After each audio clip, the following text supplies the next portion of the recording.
Such achievements and concomitant profits aren't the only thing the company has managed to generate. The creative juices at Game Insight have given birth to another web-centric startup. Nestled right next to one another in Barcelona, NARR8 takes a traditional pastime and gives it a digital twist. While the underlying idea of their comics and books remains mostly the same, the way users take them in is undergoing a major shift. With people nowadays never too far away from their smartphones or tablets, traditional content makers have a unique opportunity to deploy technology to their benefit. As I just alluded to, the idea didn't come out of thin air, but was nurtured along by those with earlier success. It was the head of Game Insight, Elisa Chumachenko, who came up with this idea. Our companies are really close. In fact, our offices are all in the same building, just a couple of floors apart.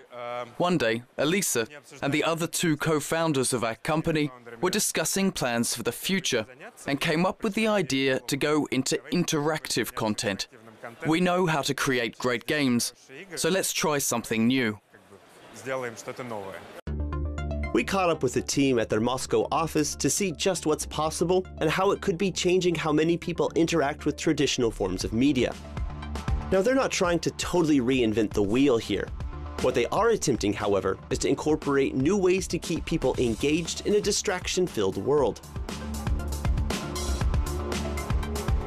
Take motion comics, for example, one of NARR8's main focuses. Once upon a time, graphic novels and comic books were the best middle ground between traditional text and film. But now, with so many people packing portable tablets these days, motion comics nudge the genre a little closer to film or cartoons. The style and storytelling of graphic novels remain, but with just the right amount of action thrown in.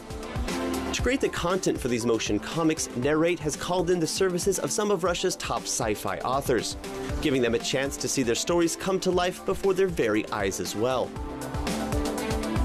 Then there are so-called interactive books, which is a pendulum swing in the other direction. More similar to traditional text, but still with a little something extra to keep readers tuned in, I could easily see this as the perfect format for books whose storyline changes based on the reader's decisions and choices along the way.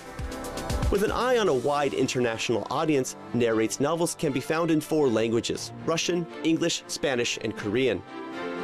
Then there's NARR8's non-fiction department, which concentrates its efforts on making learning more interesting and understandable. Here, the target audience isn't just school kids that need a little extra push to hit the books. In fact, much of the material could be of serious interest to ever-curious adults.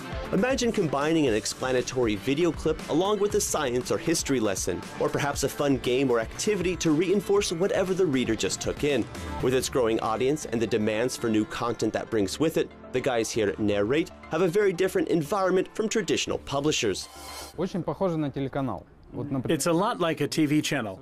We have a schedule over there so everyone can see when episodes are due to be uploaded to the platform and know their deadlines 2 months beforehand.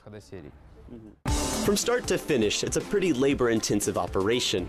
After storyboards, each scene has to be drawn by hand, which these days is of course all digital, but every line and shadow is the result of a carefully placed pen stroke. Once they have the completed drawings, the next step is to give them life and put motion and emotion behind the text. What do we mean by editing program? Ours is web-oriented. You can import stuff from a lot of different sources, like Adobe After Effects, for example. So we take these frames and import them directly to our HTML editor, which we then use to put together an interactive episode. Then the episode is uploaded to the NARR8 platform. You can access the completed editions via their apps for Android and iOS devices. But if you're looking for something more and think you've got what it takes, soon anyone will have the chance to publish and potentially sell their own interactive content via NARR8's platform. If someone wants to create his or her own interactive book, they go to the website and add a page like I'm doing right here. They then choose the genre and a design template from the ones we have available. Then you choose the audio files and the interactive elements that will be added to the page with a simple click of the mouse. Then you click Publish, and the book goes to one of our reviewers who looks at it. And if it's consistent with our rules, it gets published. So will this lead to a wider revolution in terms of book publishing as a whole? It's tough to say at the moment, but the future of print-based media is certainly a topic that's up for discussion. And at the very least, recent technological advances mark the biggest change and perhaps challenge since the time of Johannes Gutenberg. In my opinion, the prevalence of traditional printed books will decline significantly in the near future. Of course, they won't disappear completely. I mean, they will be in libraries and museums for years to come.